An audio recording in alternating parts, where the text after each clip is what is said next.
Très heureuse de vous retrouver, Madame, Monsieur. Voici le sommaire de cette édition.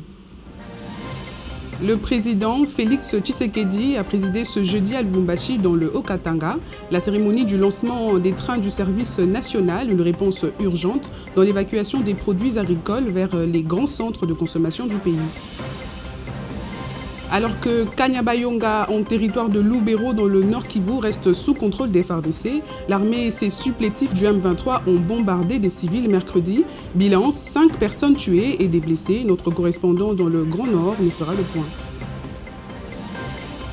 Et puis en culture, la femme a été à l'honneur pendant presque un mois à l'espace Bilembo à Kinshasa-Ngalema à travers l'exposition Dikisongele. Madame, Monsieur, bienvenue. Je viens de l'annoncer, le président de la République, Félix Tshisekedi, a présidé ce jeudi à Lubumbashi, dans le Haut-Katanga, la cérémonie du lancement des trains du service national, une réponse urgente dans l'évacuation des productions agricoles vers les grands centres de consommation du pays. Détail dans ce reportage de la presse présidentielle. Une visite et un symbole. Le président de la République effectue ce mercredi 19 juin 2024 sa toute première visite dans le Haut-Katanga depuis sa réélection pour un second mandat. En provenance des Pretoria en République sud-africaine où il a assisté à la cérémonie d'investiture de son homologue Cyril Ramaphosa, président réélu, Félix Antoine Tshisekedi Tshilombo a été accueilli sur le tarmac de l'aéroport de la Loano par le gouverneur de province. Après avoir été fleuri en signe de bienvenue, le chef de l'État a ensuite salué l'impressionnant comité d'accueil constitué des autorités provinciales, de membres de son cabinet, le comité provincial de sécurité, députés et ministres provinciaux et des personnalités. Dans cette ville cuprifère, le premier citoyen du pays en visite de 24 heures vient mettre à la disposition du service national un important lot de matériel ferroviaire constitué de locomotives et de wagons. Cette acquisition vient régler l'épineux problème de logistique auquel ce service faisait face, notamment pour l'acheminement de matériel d'une part et de l'évacuation de produits agricoles vers les centres de consommation d'autre part. C'est une première dans la zone. S'il faudra même se comparer aux autres structures, service national de la région, je crois qu'il n'y a pas match. Ces locomotives règlent un problème qui avait pas seulement au service national, parce qu'au service national nous avons parlé de l'acheminement de matériel ferroviaire, de matériel équipement agricole vers ces différents centres de production, ainsi que l'évacuation de sa production. Mais aussi, ces trains vont servir la population qui est traversée par la voie ferrée, qui part du Grand Katanga jusque dans le Grand Kasaï. Organe paramilitaire d'éducation, d'encadrement et de mobilisation des actions civiques et patriotiques en vue de la reconstruction du pays, le service national avec ses bâtisseurs seront ce jeudi à Lubumbashi à l'honneur, lors de la cérémonie de lancement de train présidée par le chef de l'État Félix Antoine Tshisekedi Tshilombo.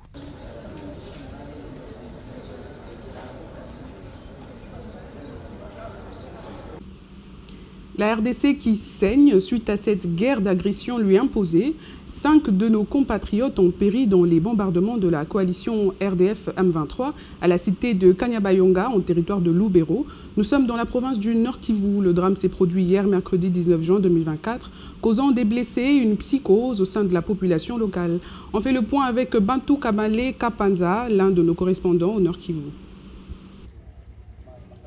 Dans une note d'information transmise à Conco 26, l'armée dans la région affirme qu'il s'agit de bombes larguées par les rebelles du M23 soutenus par l'armée rwandaise. Vers 16h heure locale, des bombes larguées par les terroristes rwandais M23 ont fait 5 morts à la barrière de Kalongo, l'un des quartiers de Kanyabayonga route et Kilampon. Mentionne dans cette note le lieutenant-colonel Makazukai, porte-parole de l'armée dans la zone opérationnelle. Selon des sources indépendantes sur place à Kanyabayonga, il s'agit des membres de la même famille qui ont été victimes de l'explosion de la bombe qui est tombée sur leur maison. D'autres sources dans l'agglomération indiquent cependant que des blessés sont aussi déplorés à la suite de cette explosion œuvre des rebelles du M23 RDF. Cette situation a provoqué des déplacements massifs de certains habitants vers Kaina et Kirumba la journée. Néanmoins, certifient les sources officielles, le calme est vite revenu dans la cité qui est sous contrôle de la coalition FARDC Ouazalendo.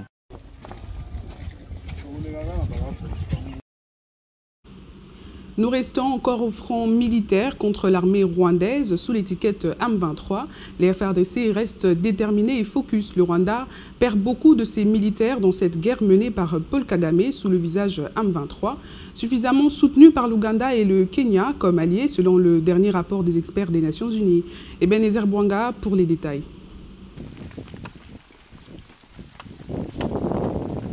Depuis bientôt 3 décennies, d'un régime politique à un autre, la République démocratique du Congo, dans sa partie Est, est victime des affres de la guerre lui imposées par le Rwanda. Milice Hutu, appelée Interwami, AFDEL, RCD Goma, CNDP, M23 aujourd'hui AFC. Ce sont les différents masques portés par l'armée rwandaise et ses alliés dont les multiples agressions contre l'RDC.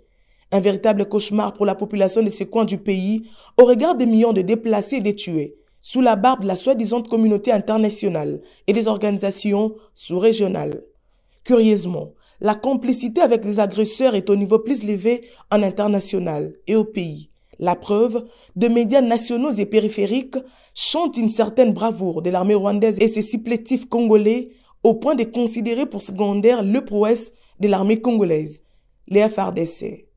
Et pourtant, cette armée impose de pertes énormes en hommes et en matériel aux criminels de la coalition RDF M23.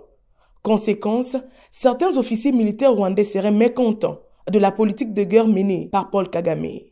Une tournure dans ces affrontements. Selon le dernier rapport des Nations Unies, les experts de l'ONU révèlent que l'Ouganda aurait renforcé sa présence militaire en soutien aux criminels du M23 contre la population congolaise. Ils poursuivent en signifiant que les armées rwandaises et ougandaises composent la majorité des troupes du M23. Cependant, l'autre manipulé du régime de Kigali, Corneille Nangaa et ses adeptes de l'AFC, se sont fait emballer dans cette entreprise criminelle aux conséquences qu'ils ignorent peut-être pour l'instant. Nous allons nous atteler et le plus rapidement possible pour que Corneille Nangaa et ses complices soient jugés en procès public, qu'ils soient condamnés par défaut et que nous puissions nous organiser avec des pays frères, avec qui la République démocratique du Congo est en coopération judiciaire pour pouvoir les gêner, les appréhender et solliciter leur extradition. Et ça, c'est l'une de nos priorités. Au niveau international, nous allons très rapidement déposer une plainte formelle contre M. Kagame, l'auteur depuis 3 décennies des millions de morts congolais. Au-delà de la diplomatie et ses voies parfois tortueuses, la RDC doit renforcer les capacités de son armée en peaufinant de stratégies gagnantes pour un retour définitif de la paix dans la partie orientale. Dans le secteur des finances, le nouveau ministre des Finances a présidé la première réunion des mobilisations des recettes avec les directeurs généraux de la DGDA, la DGI et la DGRAD sous la situation des recettes durant l'année 2024. Précision dans ce reportage rendu par Jeanne Biango. Dans l'évaluation du niveau de recettes, il a été noté que celles mobilisées de janvier à mai 2024 sont de l'ordre de 10 574,8 milliards de francs congolais sur les prévisions de 9 675,6 milliards de francs congolais, portant ainsi le taux d'exécution à 109,3%. Comparé aux recettes réalisées à la même période en 2023 qui était de 7 233,7 milliards de francs congolais, il se dégage une hausse nominale de 3 325,4 milliards de francs congolais, soit une augmentation de 45,9%. Ces recettes se répartissent de la manière suivante par régie financière. DGDA, 2345,2 milliards de francs congolais sur les prévisions de 2408,1 milliards de francs congolais, soit un taux d'exécution de 97%. DGI, 6520,9 milliards de francs congolais sur les prévisions de 5753,8 milliards de francs congolais pour un taux d'exécution de 113%. DGRAD, 1708,6 milliards de francs congolais sur les prévisions de 1513,6 milliards de francs congolais, soit un taux d'exécution de 113%. Pour le mois de juin, les recettes réalisées au 18 juin 2024 sont de l'ordre de 1111,6 milliards de francs congolais, représentant 67% de la cible mensuelle fixée à 1651,6 milliards de francs congolais. Dans la suite, les directeurs généraux des régies financières ont exposé les différentes stratégies pour atteindre les assignations du mois de juin et celles de l'ensemble de l'année 2024. Son Excellence, Monsieur le ministre des Finances, nous a conseillé, nous a exhorté de beaucoup travailler avec beaucoup plus d'ardeur pour une maximisation accrue des recettes afin de donner au gouvernement les moyens pour faire sa politique. Il a aussi insisté sur les points en ce qui concerne les avantages du personnel. Il ne ménagera aucun effort pour donner au personnel ce qu'il leur doit. Donc en ce qui concerne la rétrocession, il a insisté qu'il fera de tout son mieux pour que la rétrocession soit plus ou moins régulière. En réaction, le ministre des Finances a donné des instructions claires sur l'organisation des services, les traitements des dossiers du contentieux saillant pour augmenter les recettes, ainsi que les actions menées durant les prochains mois.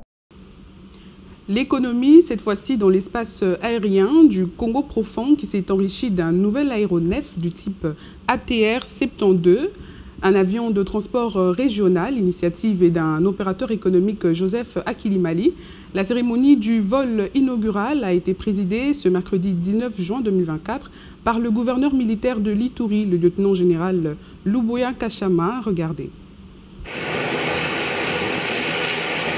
C'est une nouvelle perspective qui s'ouvre dans le secteur de transport aérien en Ituri. Ce mercredi 19 juin, la compagnie Mongaban Airlines a posé officiellement ses ailes à l'aéroport national de Murongo, suivi d'arrosage de cet appareil ATR 72 de 68 places. Dorénavant, Mongaban Airlines va faciliter l'ouverture vers différents horizons de cette province ou état des sièges en la reliant des différentes agglomérations du pays. Joseph Akilimali Eli, directeur général de cette entreprise, voit son soleil d'Austerlitz. En ce moment, nous avons déjà 3 appareils achetés, dont celui qui vient d'arriver et 2 autres, j'espère, avant la fin du mois, nous les aurons ici.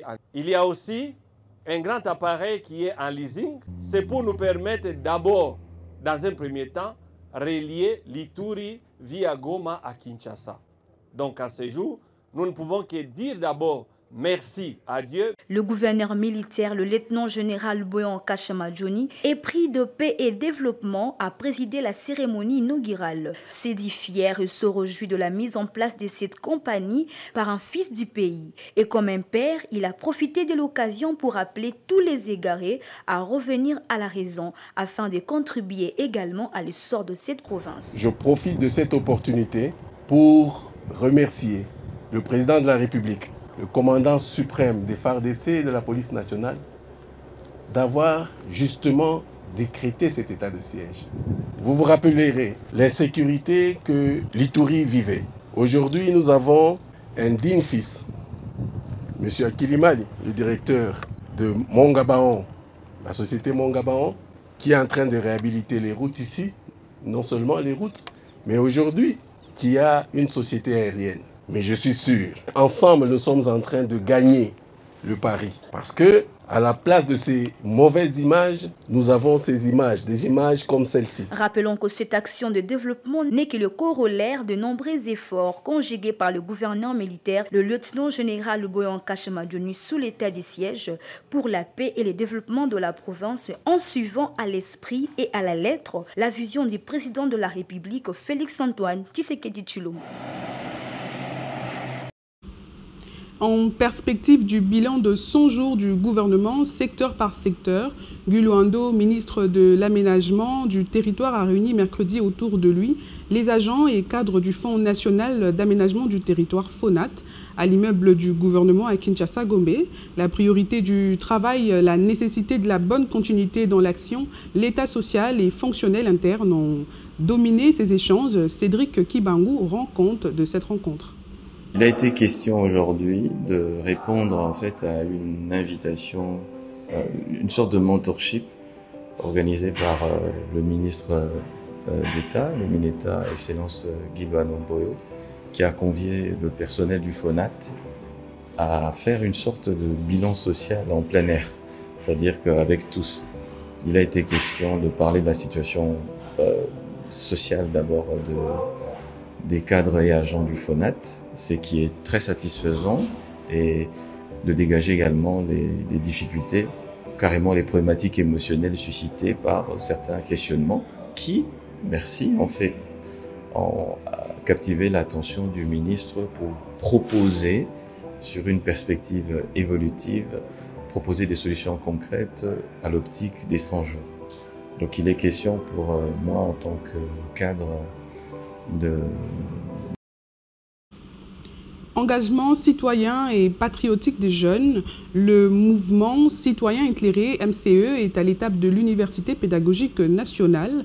Ce jeudi 20 juin, cette structure initiée par Hugues Bollet a eu des échanges avec les étudiants de cet établissement universitaire. Jade Mbiango était sur place.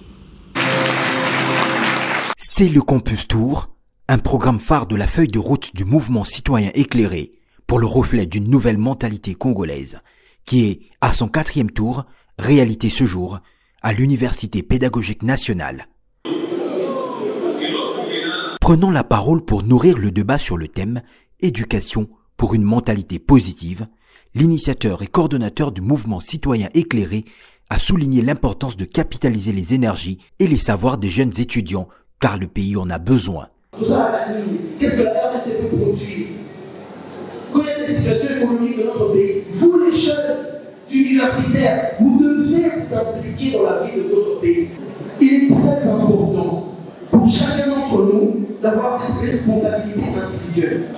C'est à partir de maintenant qu'on doit élever nos esprits pour se dire que mon action individuelle doit avoir une certaine forme de qualité pour participer au processus démocratique de notre pays. L'initiative est saluée par cet enseignant responsable de la faculté des sciences sociales, politiques et administratives de l'UPN. Je suis très heureux d'être associé à ces débats. J'ai été saisi par le coordonnateur de la coordination des écoles de l'UPN pour prendre part à cette conférence. Aspirer au développement du pays est une ambition légitime qui doit être basée sur des atouts. Et une nouvelle mentalité congolaise est l'un de ces atouts. Pensons, parlons et agissons dans ces perspectives. L'éveil de la mentalité, l'éveil de l'esprit. Je vous remercie.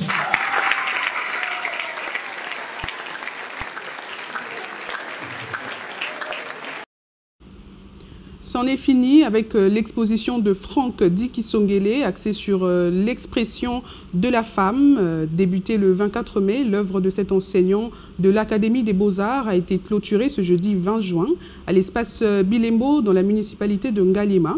L'artiste voulait transmettre le courage et la polyvalence à la femme dans la société. Regardez. C'est Chantal Toboué, gérante de l'espace TESAF Bilembo, qui a présenté cette exposition destinée à démontrer les capacités de la femme. Auteur de cet événement vécu durant un mois, Franck Dikisongele a réussi à mettre en exergue le côté technique du travail réalisé. L'artiste a profité de la clôture pour placer l'accent sur l'être féminin dont le vrai souvenir proviennent, selon lui, de l'affection maternelle reçue de son jeune âge. Ainsi a-t-il encouragé les femmes via le thème exploité, l'expression femme, mettant en valeur la polyvalence de semblables dans la société afin qu'elles sachent qu'elles sont porteuses de leur propre bonheur.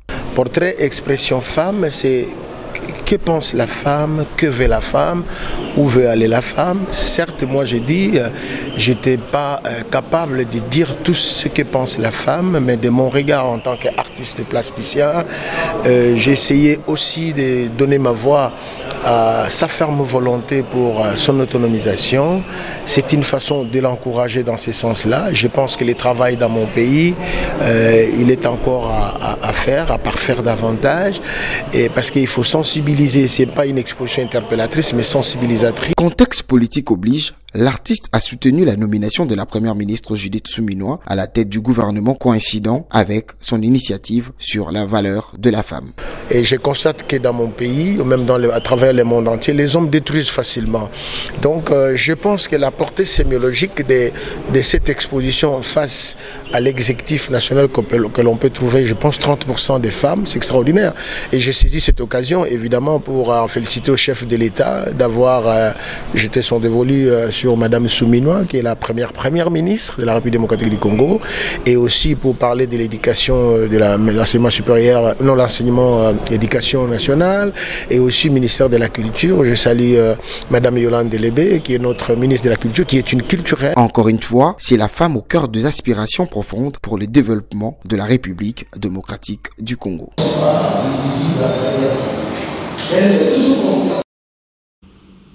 Et c'est la fin de cette édition. Merci de votre sympathique attention et excellente suite de programmes sur la chaîne de l'Unité nationale.